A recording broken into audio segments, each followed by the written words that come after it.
Yeah, it's me, Matt. I'm here in Vegas, always in Vegas. I wanted to do a first of maybe several videos I'll be doing on book reviews, on harnesses, on harness racing. Over the years, there's been several good ones. Handicapping, of course, I'm just talking about handicapping. They don't really write that many books anymore about harness racing, handicapping. I think maybe that this correlates with the slide and the handles and track closings. I don't know. But I wanted to start off talking about Ainslie. That's how I pronounce his name. I've never heard it pronounced before. Tom Ainslie.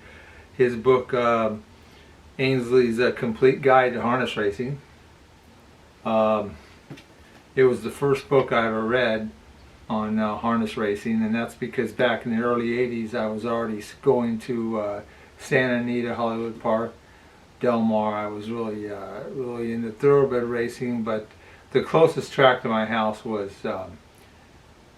Los Alamitos, and they had this thing called harness racing. I knew it as buggy racing. I didn't know anything about it, but I had 2 or 3 books by Tom Ainslie on my shelf, and he had written this book about harness racing, so I picked up a copy. I think at a used bookstore. It was a hardcover I had for the longest time. I don't know, somehow my my hardcover morphed over the years into a paperback. I don't know how that happened, but anyway, I wanted to talk about this book because it did have an influence on me. Most of it's the complete guide. The man tries to be comprehensive in the way he writes, and he writes, there's a lot about confirmation of the standard bred, and there's a whole section on the rules and the regulations, and massive index back here, and there's a lot of stuff that's really not important for handicapping if you're new to the game, and I certainly skimmed over half of this stuff.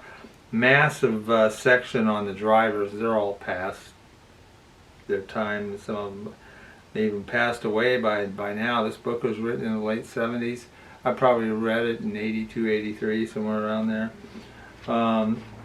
So there's a lot of that. To me, there's just a lot of stuff that was never necessary for handicapping. But he teaches you, all the real basic stuff, how to read the past performances as they appeared back then in daily racing form.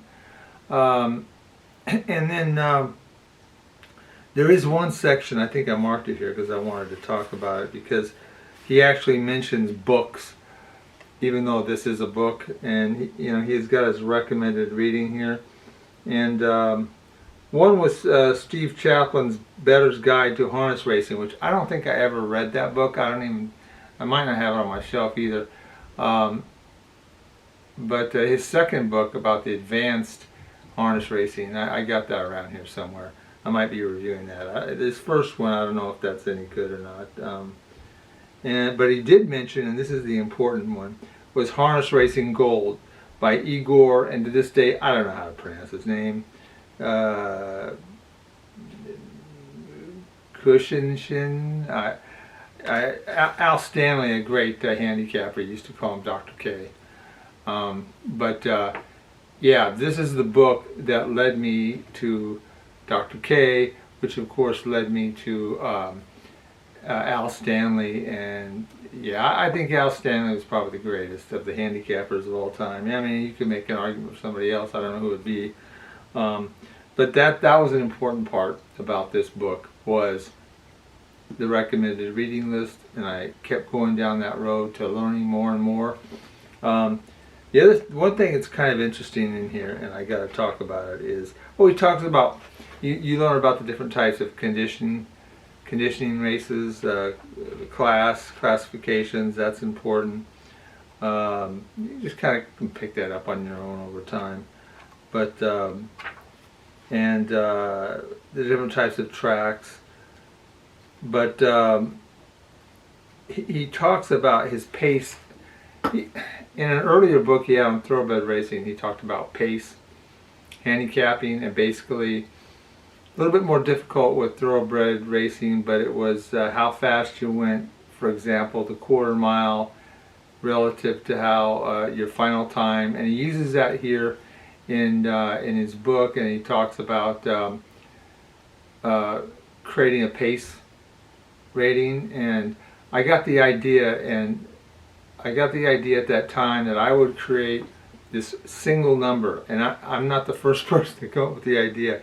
People have been trying to come up with this single number where that encompasses the horse's class, speed, performance, everything into a single number, and then there you go. All you have to do is look at the numbers. Handicapping over time, I realized, wasn't that easy. But I tried to do it with harness racing, and I started with that pace figure that could be found here in this book. How fast you went the half mile, how fast you finished, and then I would come up with my own track variance for Los Alamitos, and then I would incorporate that into the figure, and then I would incorporate, as he does in this book, you get an extra couple points. He's got a whole formula for coming up.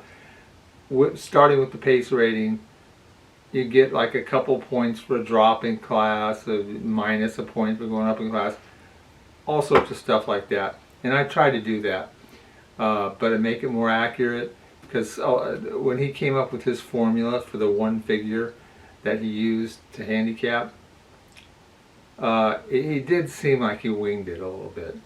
The actual pace rating he got from his thoroughbred books. I understood what he was doing. But taking that number and then modifying it by these other factors, yeah, he just kind of made it up as he went along. But I didn't want to make it up. So I took the pace rating, track variant.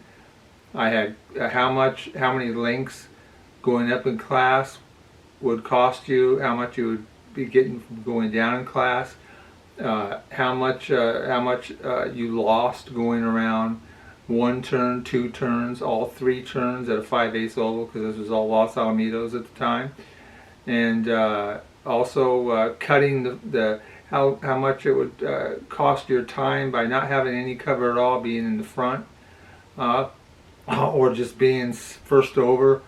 I had it all down. I had this one figure that was gold until I applied it, and then it wasn't bad or good. It was a lot of effort for mediocre results.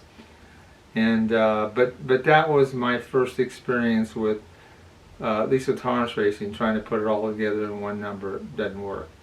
It never did for me.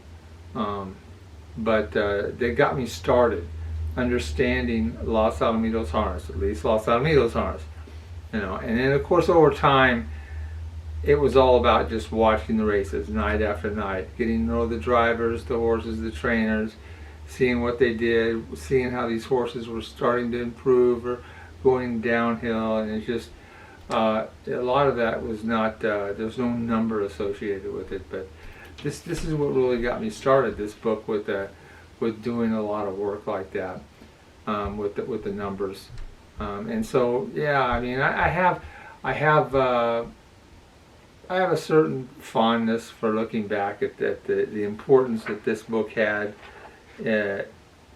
for my road of all these many years for harness racing. It really began with Ainslie, and that's because of it carried over from thoroughbred. Would I recommend this book after all these years? No. I mean, this is obsolete. Even if they wanted to bring it up, it was too big at the time. They could have cut this book in half at the time, just made it for handicapping. And even after all this time, yeah, there are better publications out there, even old ones that are like maybe 35 years old. They're probably better than this. But again, fond memories. He does with his wing it, make it up, modified pace rating to use for handicapping. He's got 5 tracks listed here, and he goes through and tries to show how he can make a profit with his formula he probably created in an evening. But it is funny, and I got to mention it because the 5 tracks are Hollywood Park, Sportsman's Park, Liberty Bell, Meadowlands, and Roosevelt. And of those 5 tracks, only the Meadowlands is still around. Sportsman's Park, that was Illinois. I think they turned that into a race car track, I think. It's a long time ago. It might not even be there anymore. Hollywood Park, they just stopped having harness, and they kept going with thoroughbred for many years. Roosevelt, I don't know why they ended up shutting that place down, but that was around for a long, long time. And I know absolutely nothing about Liberty Bell. Liberty Bell sounds like Pennsylvania. I don't know. But there you have it. Again, just kind of a trip down memory lane more than anything. But I don't know. This book, you can still find it. I wouldn't pay more than $10 for it. Probably the shipping would probably be more than like $5 with the shipping. I don't know. But it's an interesting part of any serious. Anybody who loves harness racing, it's not. There's no shame in having it on your bookshelf with your other harness books. Anyway, thanks for listening. I'm out of here.